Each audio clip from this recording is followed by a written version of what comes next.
You have always hated the word car. It's ugly.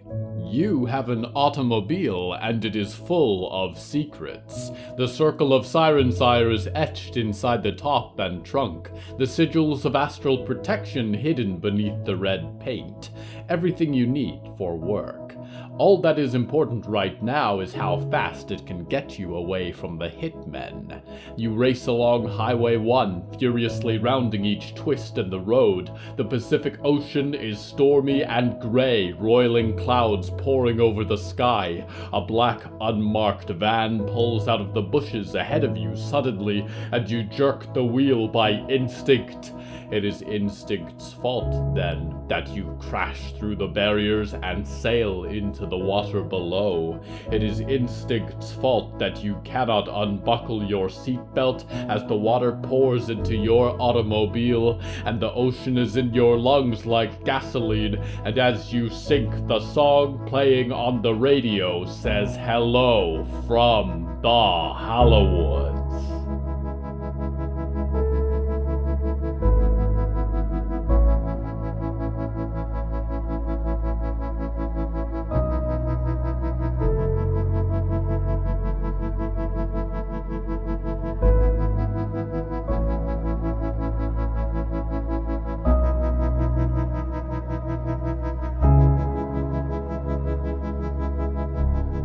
Right now, I'm sitting in a restored camper van. There are glittering ornaments hanging from the rearview mirror, faux gemstones stuck to the dashboard.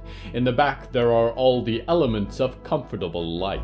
A basin, a shelf, a bed covered in blankets. A cat sleeps on the pillows. It is a home as small as these sheet metal walls, and these wheels carry it from one terrible place to another. Right now, it is parked outside a most dangerous location. The theme of tonight's episode is automobiles.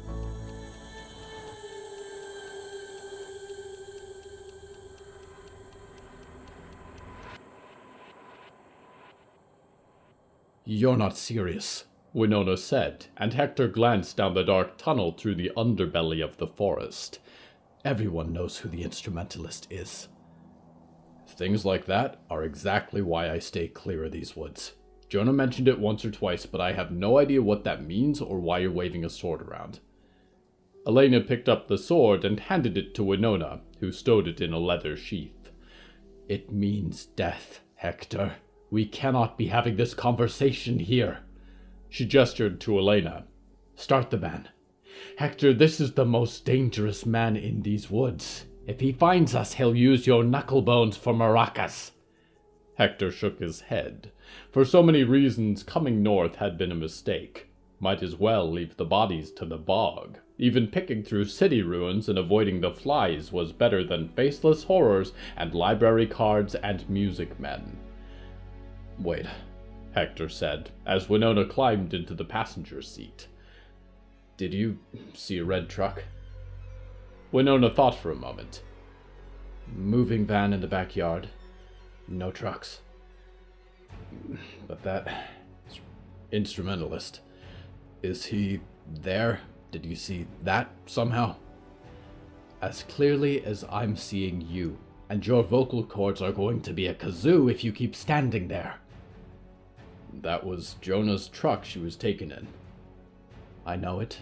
She used it to get to the market for a few days. Then if it's not here, she might... Well, then someone took it out of here. Look at these. Hector knelt to the crisscross tracks leading towards the tunnel. These are fresh. That truck's been out of here within the last day, I'd say. If you want to keep following those tracks, then lead on, Hector, Winona said, a warning glinting in her eyes. But we cannot stay here another second. All right. Hector raised his hands and returned to his bike. Come on, girls. New trail. Let's get a move on. He took a last glance at the throat of the tunnel. The gateway burned through the wall of trees. The twisted roots and branches seemed to writhe ever so slightly, growing back together. He could only imagine what kind of person lived in such a dismal place, and although he'd be willing to risk it for a chance at saving Zelda, there were no guarantees right now. He kept a careful eye on the tracks. The last set didn't roll nicely along the same familiar ruts. It was wild, veered against the edges of the road. Someone had driven out of here fast, and recently. There were options, and he tallied them together in his head as he rolled back along the narrow passages between the trees, climbing over banks of earth and wet soil, working back towards the more established trails. The most likely option was that someone had taken it off the instrumentalist's hands. If that was the case, Hector could get more information from them. Had they heard of Zelda, was she still alive? Details this instrumentalist might not be too keen on sharing. Hector didn't often meet a man who wanted to start a fight with him, but he'd met a few in his day who made poor decisions. Option 2, and it seemed equally possible, was that there wasn't much at all to Winona's magic point-and-shoot trick, and the instrumentalist was out running his errands in Zelda's truck. And if that was the case, Hector was a damn fool for letting himself get talked out of marching in there, because that would be where Zelda was, and he had missed his shot. The third possibility seemed the least likely, but he couldn't bring himself to take it off the list. Zelda had escaped. Stranger things had happened. And what would she do? Take off driving. Probably wild as the tracks he was seeing, racing for... where? The tracks were frantic, and the driver didn't seem familiar with the surroundings. Circles and doublebacks made following the path difficult. It was a few hours before Hector rolled onto a path he recognized. The Northern Artery, a trail cut into the forest leading north out of the central woods. The turquoise van pulled up beside him, and the window rolled down. Elena put her head out the side. "There's not much up that way besides the scout post." "I don't love the scout post," Hector grunted. "Think Zelda would go there?" "You think Zelda's driving this car?" Not sure. Tracks seem to move that way. I say we follow." "It'll be dark before we get there." "Then let's make good time," Hector replied, and began to roll. Truth be told, he couldn't travel at speed for this. At each opening in the road, he took a minute to scan, make sure the tracks hadn't turned off towards a different trail. Night fell with several hours still to go before reaching the scout post, and they made camp off the roadside, keeping the smoke to a minimum. Hector had made the mistake of getting caught by night gaunts at night. Never again. Winona sat across from him, the light of the campfire making her seem older and more mysterious than she had been by day. Elena went to bed early, her snores competing with the sound of the frogs in the night. "So, what's the deal with the sword?" Hector said. Jackie had her head in his lap, and he rubbed at her ears. Heidi needed less encouragement these days, it seemed, and stared at the woods with her fixed white eyes. "Family heirloom," Winona smiled. "What's the deal with the dog?" "Bit by a fisher. Fell in the water too, I think. Still a good girl, aren't you, Heidi?" Winona looked up at the sky. "There aren't many who make peace with hallowed animals. It's a good sign." Hector shook his head. "It's my dog. Same as she ever was. Different look is all. You gotta keep up with the change. Things happen. Usually bad. And you pick up and keep walking. Or you go to sleep in the lake." Now that's a cheery outlook on life. "Not an outlook. Just is," Hector said, and gestured to the van. "That your kid?" "Gods, no." Winona laughed like a crow. "Kids aren't in the cards for me. That's Tom Alder's daughter. I thought you'd know. There's more friends of Zelda, not at the market today. She's a beloved figure in the market, you know. Clearly she knows how to pick friends, looking at you. About to pick a fight with the instrumentalist." Hector shrugged. "Just a man with a fancy name, ain't he?" "At this point, who knows?" Winona said. These woods change us all, I think. Yeah, Hector said, rising and making for his tent. Keep you up at night, that's for sure. The tent was more spacious without Jonah's presence, but Hector wished for all the world to have him there. Sleep evaded him a while, and Winona's shadow was cast by the fire long into the night.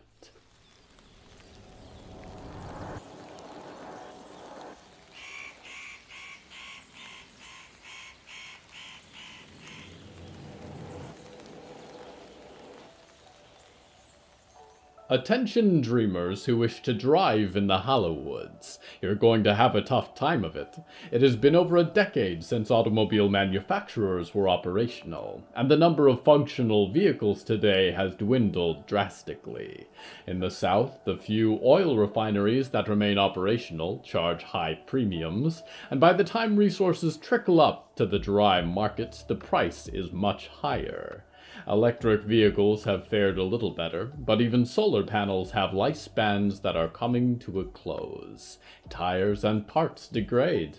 Things fall apart. For some, it is still worth the expense and the struggle, for it is unwise to journey through these forests on foot. We go now to one facing the decay of the years for himself and his vehicle.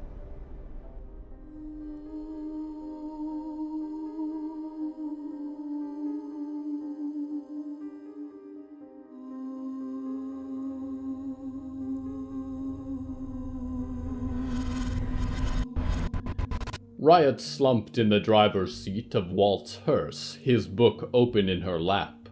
The setting sun glared in the mirrors. Walt wiped his brow, marking it with grease in the process. All right, try it again. Riot turned the key, and there was a guttural grinding sound from the engine. Walt tossed down his wrench and came over to sit against the side of the vehicle. Diggory sat cross-legged in the grass nearby, watching a ladybug crawl across the edges of their fingers. I almost died, Riot said. The realization kept smacking her in the face. If that ghost lady hadn't set me free, I would be so dead. Like your car. Sorry, Walt. Jeez. Yeah, Walt grunted. Riot glanced over the pages. He'd sketched out every ghostly figure he'd seen in crude detail. Riot recognized a few of the ones that had carried her. I'm also glad Big Mikey didn't try and eat you, Walt said. What? Riot looked up from the pages. Oh yeah, that was one of my first jobs with the scout post. Till Violet figured out he liked books, it was a real problem. How is your side, Walt? Diggory asked. Been better. Those ghosts ain't strictly real, but when they wanted to, they had fingers like switchblades. Jeez. I should not have left you, Diggory said. I am sorry. Listen, I get it, Walt said. You want to protect Percy. Mr. Reed and the blue-haired kid have got to be in cahoots. None of us knew that. Which is why Mr. Blue Sky tried to kidnap me that first time, Riot said. But they've got that stupid key now. If Claire was alive after all this time, she's not anymore. Hey now, Walt said, leaning over to look in at her. None of that. We're gonna get in there, set things right, and we'll find out all that's happened. Not just Clara, but everybody that's gone missing over the last while. You mean I'll get to see my girlfriend as some freaky accordion? Riot grunted. I'm gonna take that book back from you. It's giving you all the wrong ideas, Walt said. Percy's father will bind him to a new instrument, Diggory groaned from the grass. He is a cruel man. Yeah, I got that, Walt said. Diggory, what was the deal with that bell? I do not know, but it rang and I fell. He knew what it would do to me. Right. Well, as soon as I get this baby fixed, Walt patted the dented side of the hearse, we can start planning things out. We're down Percy, We've lost the key, which was really our bait. Diggory, he can take you down whippity quick with that bell. Anime Kid is still floating around. And Mr. Reed has an army of killer ghosts and all of Irene's sewn-up creations. I'll think of something. I've got favors to call in. But we are definitely outgunned here. Yeah, Riot said, slumping in the seat. So we cannot fight him, Diggory said.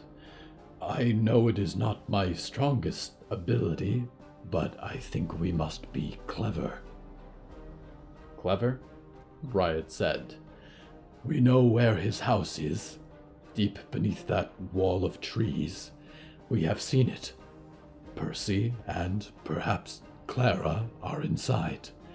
He has many more ghosts now than Percy had guessed, but they do not love Mr. Reed. If we can catch him when he is gone, perhaps we can search his home.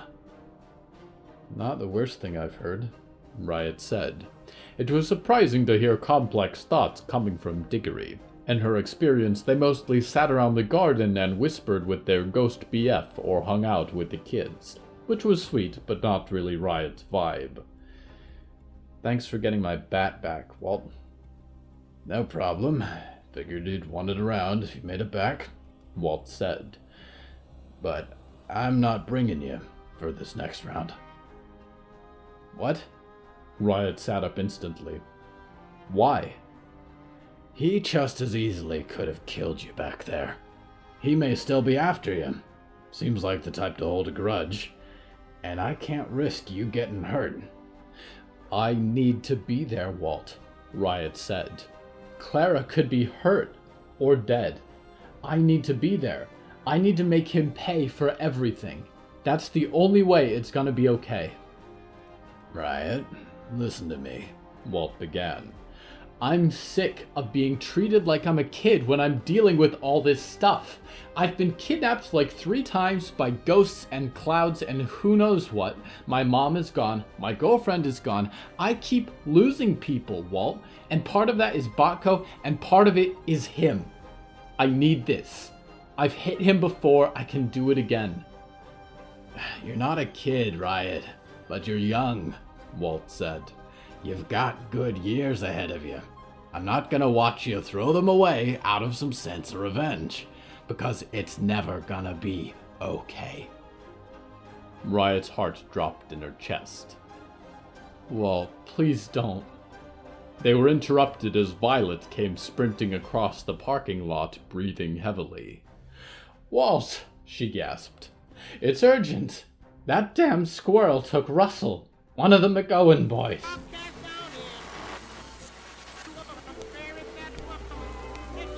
Is your tank running on empty? Tired of sleeping in your front seat? Is the desperate scrounging for fuel getting to be too much? You don't have to do this to yourself. There is an easier way. You've been running for so long. Has it already been 20 years? You've taken on some mileage, haven't you? Back then, you might have been full of that great American spirit, but the years do a number on you. Peel back the paint. The clear coat flakes off and reveals the rust underneath. You're going to run out of gas one of these days, sooner or later, and you'll have no one to call. But imagine if you weren't alone.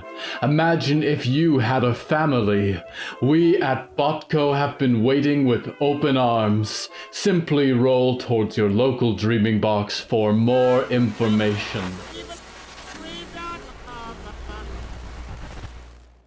I wonder how much she writes herself and how much is marketing material from her department.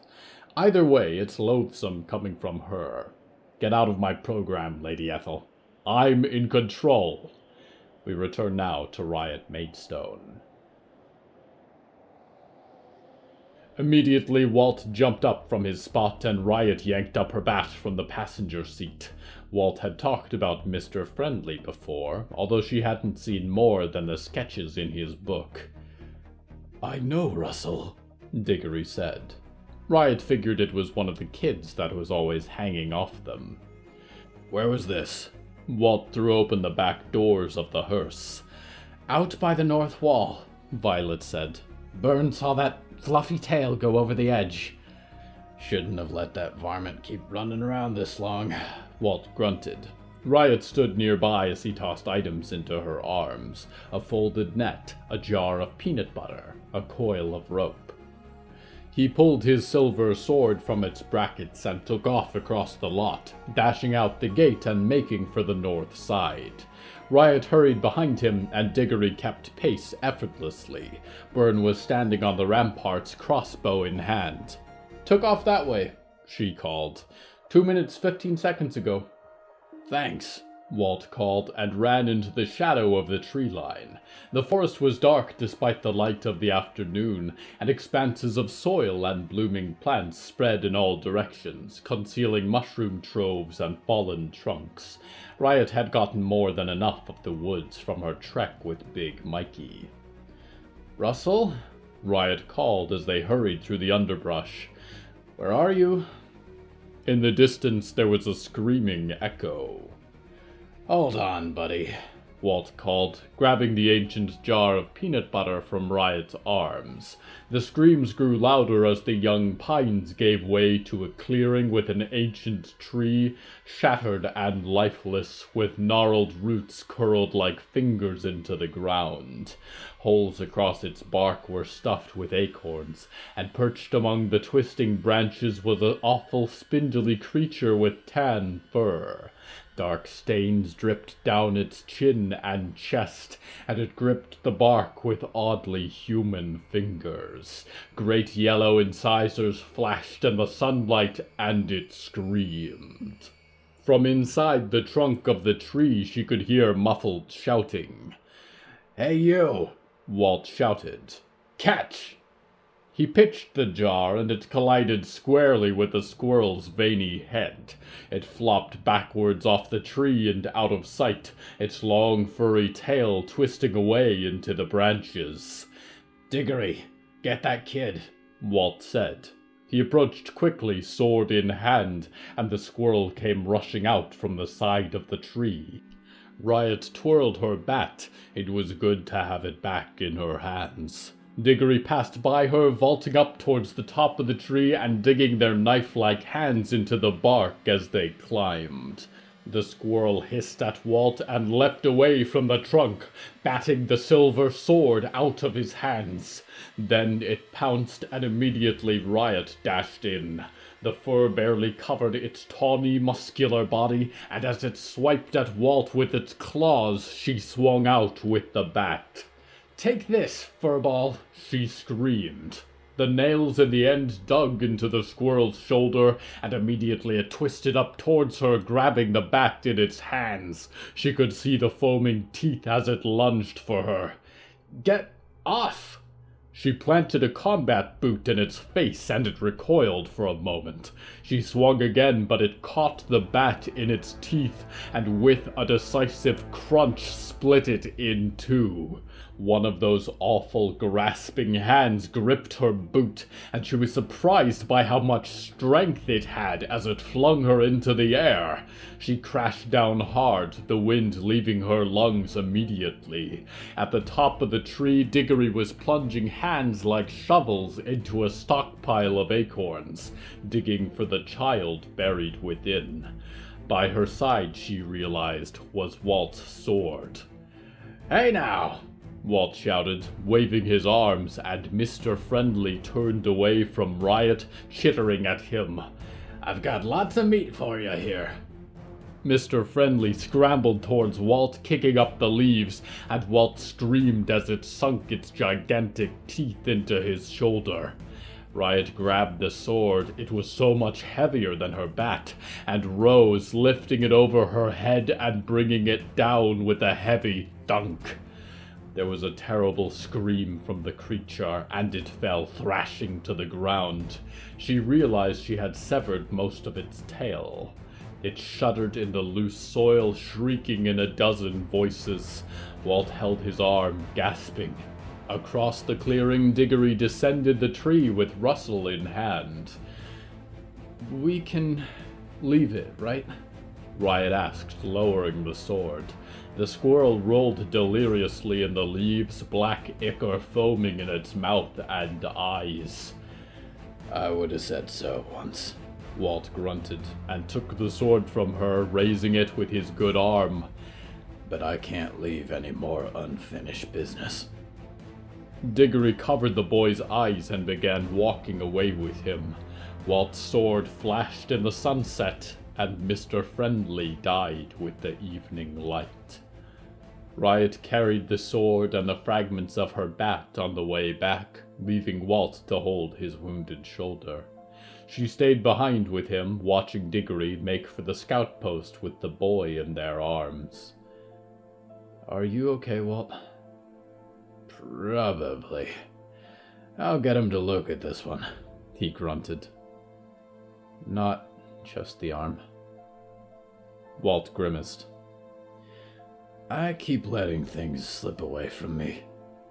I wait just a little too long. Assume too much good in the world. It always comes back to bite me. Case in point. Solomon's been in these woods for years, and every year I'd deny it was all connected or tell myself I'd deal with it if it got bad enough. And I can't help but feel that if I'd stepped up way back then, it would have saved a lot of lives and a lot of grief." Riot was quiet for a moment. "What was it you said to me? You can't blame yourself for these things?" "Smart aleck." Walt smiled for a moment. "I keep saying it, but it doesn't change the feeling." Riot patted his good shoulder. "We'll take care of this. Together. Like you said. We're going to fix this."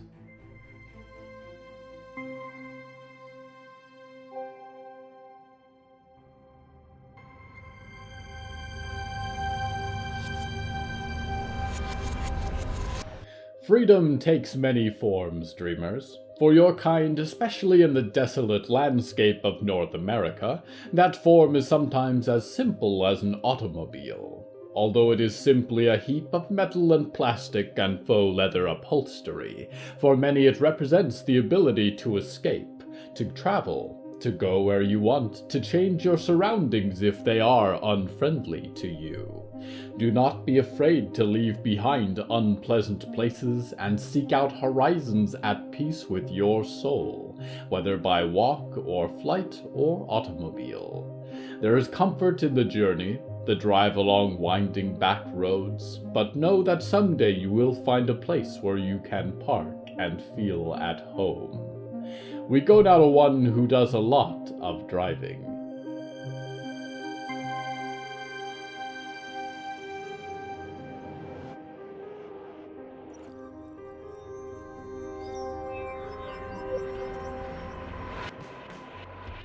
Ray rolled under an overpass, shifting into park and waiting for the drones to pass overhead. Botko's little carrion flies were at it again. Who were they sniffing out this time, Ray wondered. He'd made plenty of deals with the devil over the years, metaphorical and otherwise, but none of them were quite so relentless with their sales process as the jolly old bug box. Geez, things really fell apart over the years, and all these hopes of derailing the mighty freight train of Botko, forget about it. The drones buzzed away towards a line of empty fast food joints, and Ray kept rolling on. There wasn't much on the radio these days. Botko flooded the channels with Lady Ethel's non-stop gibble-gabble, or the other chatterboxes they'd manufactured in her image. If you tuned in just right, you could get some old country hits, some independent broadcaster out there still fighting after all these years. Ray swore he'd heard a Stone Maiden track once. How one of those had survived was almost as much a miracle as he was.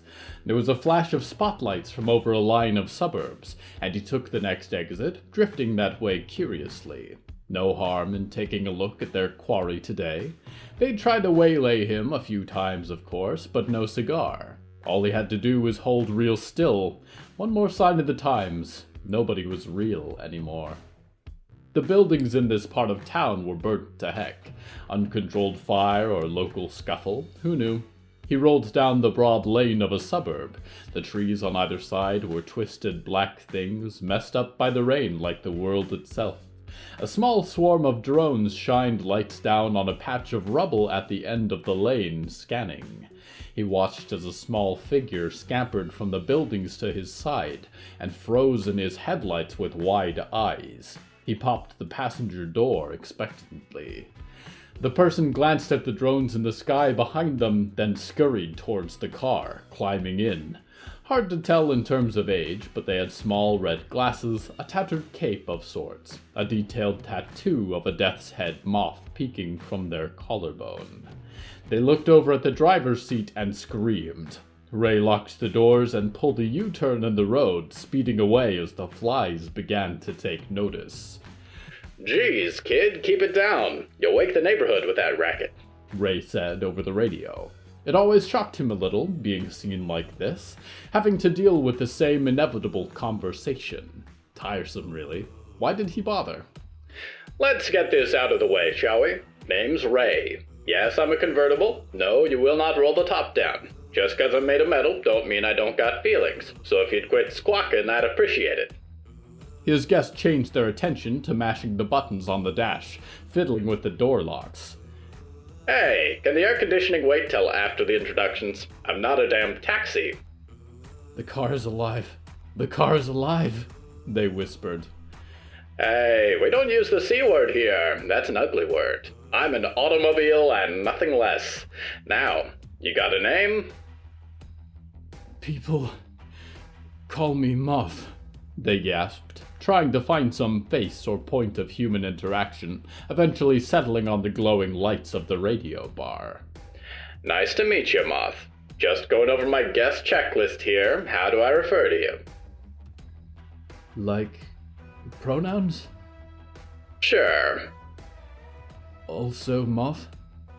Moth self? Wow, fancy, aren't we? You, one of those non-beanie types? Non-binary. Yeah. Well, more's the power to you, Moth. You're very talkative for an automobile. What else you think I got going? I don't even have a CD player. How are you doing this? Moth asked. Oh, it's not too hard. You shift to the gear you want and press down on the gas. Turn the wheel before you run into something. You pick it up in no time. Speaking of stupid questions, where do you want to go? Just another beatnik, eh? I guess. I'm trying to give you a chance here, Moth, but you gotta show me some electronics in that brain of yours. How about we try answers with a few more syllables? Then we'll have a proper conversation on our hands. Sorry, Ray. I'm exhausted. I've been on the run from the bots for 3 straight days. My dad took care of me out here, but he got sick. Thought joining Box Venus was the only way to get help. So I'm alone now.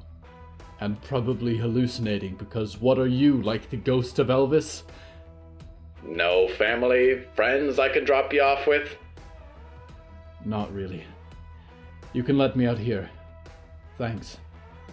Ray complied, slowing to a stop down the side of the empty highway. The door popped open. Suit yourself. Feel terrible throwing you to the wind. You sure there ain't a better place out there? I've got an uncle in Chicago. That's it. So no, this is fine.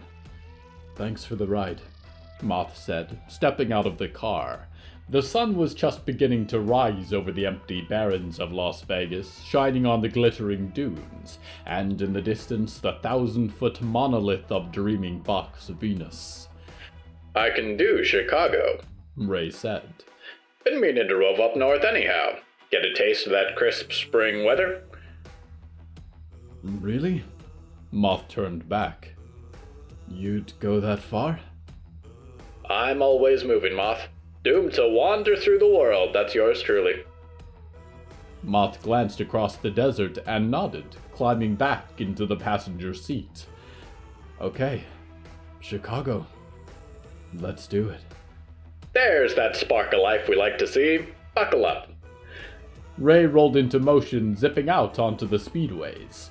Life had always been a series of chases and strange passengers. The only difference was now he was worried a little less about his outfit. And what was a lonely automobile to do? Park in a garage forever? Forget about it. Chicago, here we come, baby.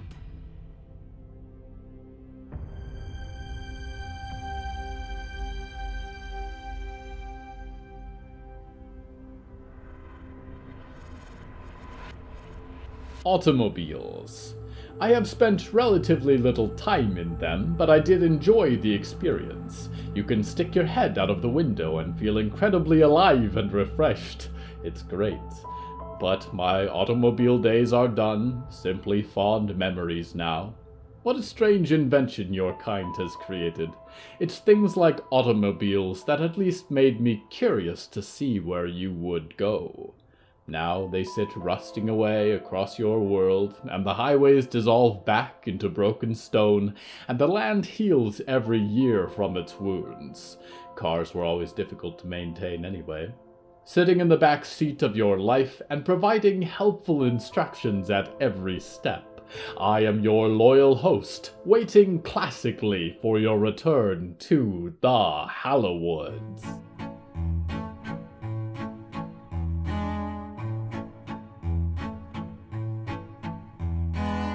Hello from the Hallowoods is written and produced by William A. Wellman. Hello, that's me.